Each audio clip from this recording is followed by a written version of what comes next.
What's up, guys? Chris here, back again with another video on the channel. In this video, I want to talk about ones to watch trading and investing with you guys. I want to show you guys every trend that we had seen from FIFA 20 and FIFA 19 on ones to watch cards. I'm going to show you guys how to properly trade, and I want to also show you guys how to properly invest in these cards. And also, this first part of the video is going to be talking about the gold cards and some of the investments I might be looking out for at this stage of where we're at with FIFA. Everything with ones to watch that you need to know is going to be in this video. So make sure you guys do drop a like on it. Can we get 50 likes on the video? That would be awesome. If you guys can subscribe as well, I would also be very, very happy about that. Let's get into the video, right? So we're looking at the ones to watch team. Not a great team, but not the worst team either. We got a couple gems in here. I mean, Griezmann was decent. De Jong was good. Hazard was good. We got obviously the Rat Ben Yedder. De Ligt got a couple informs. Wan-Bissaka got a couple informs. It wasn't a bad ones to watch team. Now, here is how you guys are going to see the first couple weeks pan out, right? This ones to watch team is going to get released when the full edition of the game is released. This year, that date is October 9th. Last year's date, I believe, was September 27th. Okay, so gold cards that were getting ones to watches only had about 8 days, 7 days really, of supply. They then went out of packs on that 27th, and they had gone up into October 4th to the 7th. Now, and they had gone up before that as well.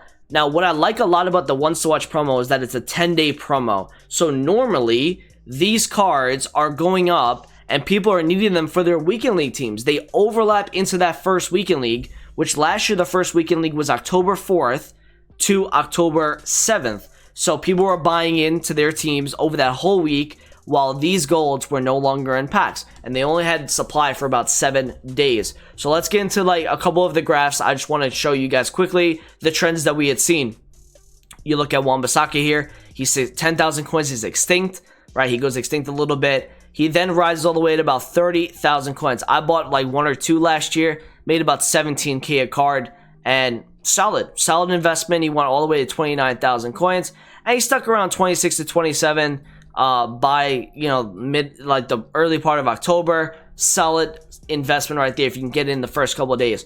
You're gonna want to get in as soon as possible on these ones to watch investments because people already know about these, and I think there's gonna be a ton of investors this year on ones to watch gold cards. So you're gonna have to get in before everyone else gets in, and then you're gonna probably have to sell before everyone else sells, which is easier said than done, obviously. You look at De Ligt here, he's about 17,000 coins first day, goes all the way to about 35. Now I know most people don't have access to the first day, but even getting in at like the third day, right? Look at the 22nd here, 36,000 coins for Coutinho, still doubles in price almost. He goes all the way to 70,000 coins by October 7th. October 7th was the last day they were high because that was when they were going back into packs. It was a 10-day promo, obviously, and they went back into packs. Most gold cards will go up, and the more meta they are, the more meta they will go up. Or the more meta they will go up.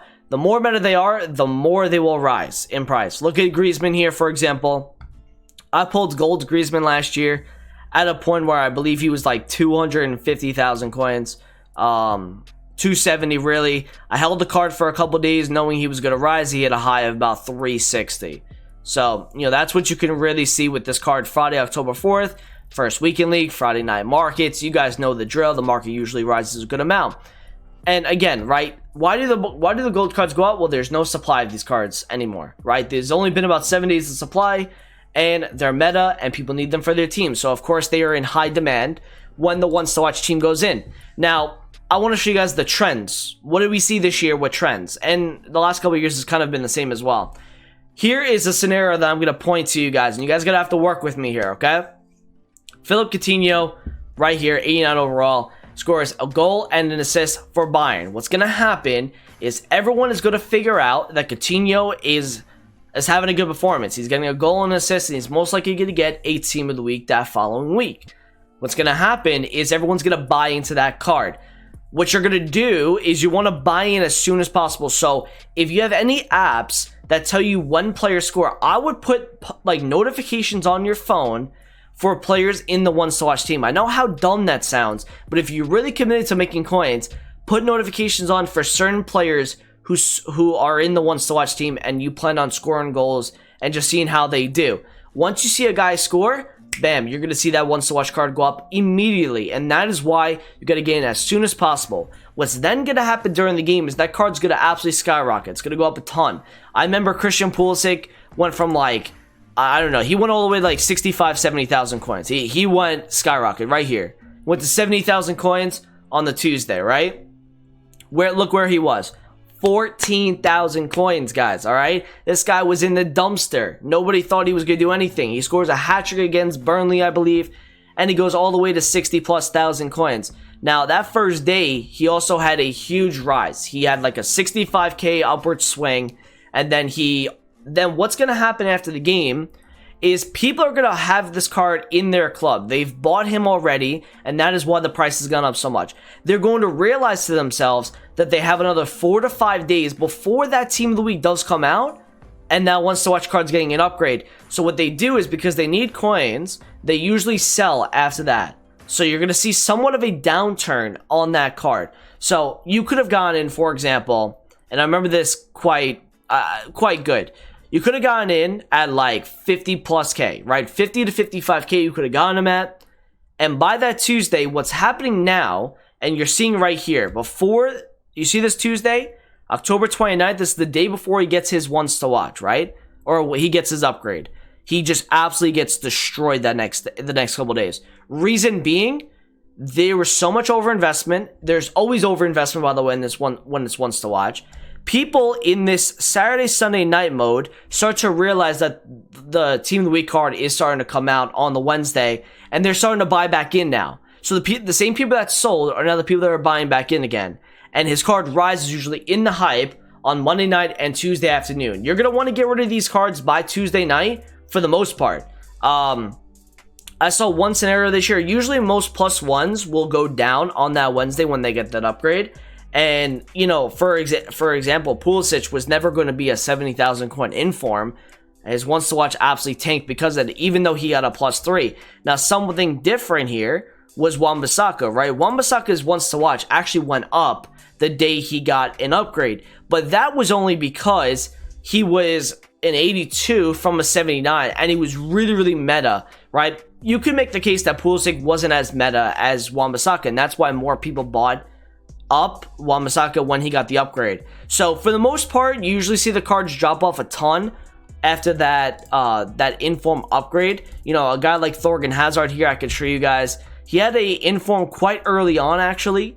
If you look right here, this is Tuesday, November 5th, right? You could have gone in at the peak. He was like 35K. He then goes down again, back down to like 25 to 27. Then he goes back up before the Team of the Week, and he goes to 31,000 coins. You could have made about 3 to 4K a card there. And then when he gets his upgrade, boom, goes down to 21K. And that's where he stands, right? Until he gets another quite possible upgrade. He doesn't, you know, he won't go up really. He'll just stay that low. And you'll lose coins if you hold after that Wednesday. Make sure you guys are getting out before the Wednesday, selling into the hype. You'll hear me say that a lot this year, selling into the hype. So that's the trends, okay? Card peaks during the game, goes a little bit lower as people start to understand that the Team of the Week isn't out for another 4 or 5 days. They sell it. People keep selling. Investors trying to get their money as quick as possible. And the card goes down a good 10-15%. Then the card starts to slowly rise going into Monday and Tuesday night. And you take the coins then, as when Wednesday comes, that card then drops because there is a lot of investment. And people underestimated the price of the Team of the Week anyway, because the Team of the Week will have more supply usually than the ones to watch. So that's the trends that we have seen. Now I'm gonna show you guys a couple golds that we could see have a similar rise to the Wan-Bissakas, the Delicts, the Coutinhos. Okay, one card that I actually think could do really, really well, you know, is Ake. He's low rated, obviously, but I think he's the kind of card that can have a similar rise to Christian Pulisic last year. Christian Pulisic was about 2,000 coins the first couple of days. He went all the way to about 5K, so he doubled in price, and he went up even a little higher. I could see Ake going from like a 1,500 to 3,000 card, probably going about 5K when the ones to watch team comes out. He looks like a solid card, gets those Dutch legs, Man City, solid card in general. I also like Thomas Meunier. I think he did get his transfer, I believe, so I could be off on this, but he should get a possible ones to watch. This card would be decent. He's got 70 plus stats and everything. That card could go up a little bit as well. I like Ziyech. This is a card that a lot of Chelsea fans are going to start to buy into. A lot of people want to buy for their teams. Obviously, a 2-star weak foot doesn't really help him, but I still think he'll go up a little bit. I like Van de Beek. I really, and this is my sleeper investment, is Hakimi. And let me tell you why Hakimi is my sleeper investment.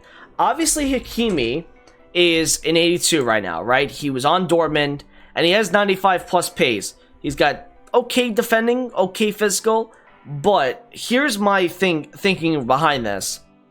Usually cards that don't have a ton of alternatives usually are the best investments, and I'll show you guys a graph from this year to show you guys that point.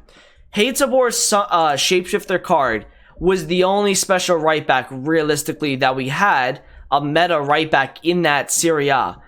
Florenzi just transferred to PSG. That is a week 1, 2, 3 card that usually people use for Serie A teams.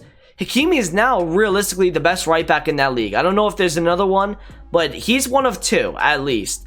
And look at this Hatesabar card. I told people to buy in at 120 here. This is not ones to watch, obviously, but this is just the concept of it. He's about 125 here. I told people to buy in at like 120. Goes all the way to 286 in like a month or 2. And the reason why is because there's no alternatives in that league. If the people that are buying Serie A teams are forced to buy one guy or 2 guys, his price is going to go up higher than most cards are. So Hakimi, for me, in terms of return on investment, I could see that being like a Semedo type rise, even though Semedo didn't get a ones to watch last year, obviously. But I could see a Semedo type rise. 5-10K those first couple of days, rises to like 40K. I could see something crazy like that. If they give him a solid physical and defending boost up, being the only right back in that league, I don't think there's any other right backs. So that's something you guys want to be looking out for. That's my sleeper pick for this ones to watch team. Like I said, Van de Beek I think is going to do well. Werner's obviously going to rise as he's already been confirmed. What other? Osimhen, the striker card, kind of reminds me a little bit of Lozano last year. If you look at Lozano gold card, 82 meta, very pacey obviously. And Osimhen's going to get an 82 striker card most likely. He's going to probably get, you know, a solid 15 to 20k rise on him. Maybe not 20k, but definitely like 10, 11, 12k. I would say he'd probably go up. And if he gets a solid weak foot and skill moves, I think Osimhen can do well. So hopefully this video helped you guys out a little bit. That's pretty much everything there is to know about ones to watch trading, investing, gold cards. Over the course of the year as well, you can invest in the gold cards that get into the team of the week. And they'll normally go up as well as the ones to watch going into Wednesday, obviously.